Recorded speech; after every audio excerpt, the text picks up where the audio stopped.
During the month of Elul, our clergy are delivering messages to help to prepare us for the High Holy Days.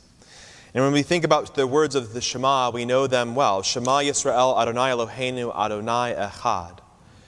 Usually we rise for these words and we say them as a declaration or as an invitation. Shema, listen.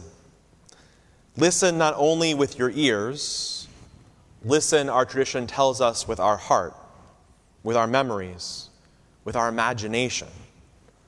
Listen to the quiet spaces where someone else's pain might be speaking. Listen to the places in yourself that you'd rather not notice. The Shema has never had one single meaning. Even the Hebrew allows for different ideas. And perhaps the Shema says that God is ours.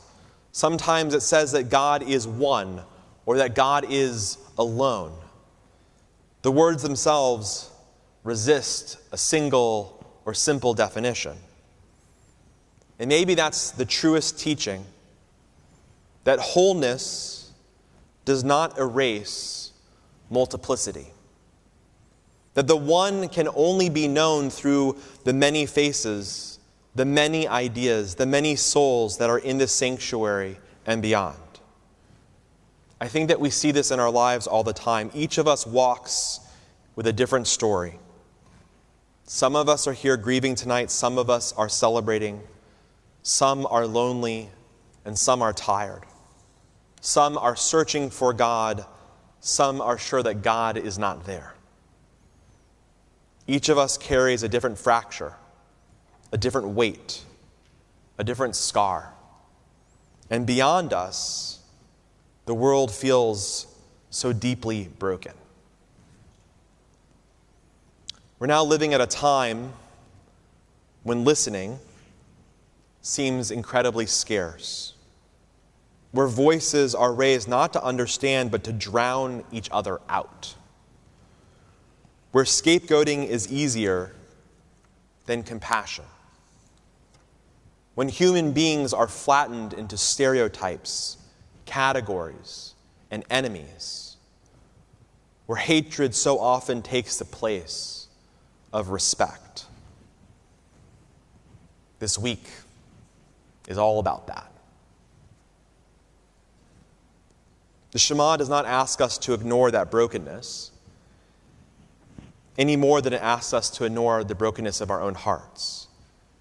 It does ask us to hold it, to hear it, to remember that even here, even now, there is a deeper truth that actually binds us together.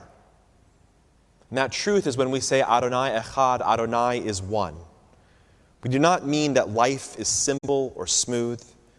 We mean that even in our differences, even in the ways that we are splintered, there is a thread of connection that binds us to each other and to God. That the act of listening makes that possible. To open ourselves to another voice, to allow another's pain to be real even when it's not our own. To let God's oneness be revealed not in spite of our differences, but because and through our differences. Wholeness is not about perfection. It is about imagination. It is about remembering that every fragment, even the sharp and painful ones, still belong. And so when we rise for the Shema in a moment, we're not asking to be finished.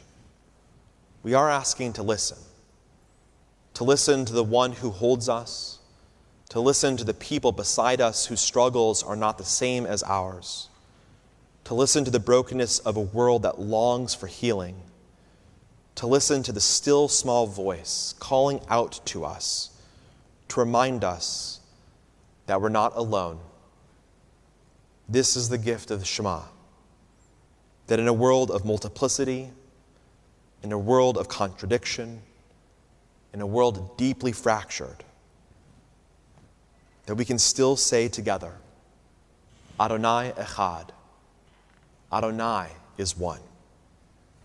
And in that one, may we too be held.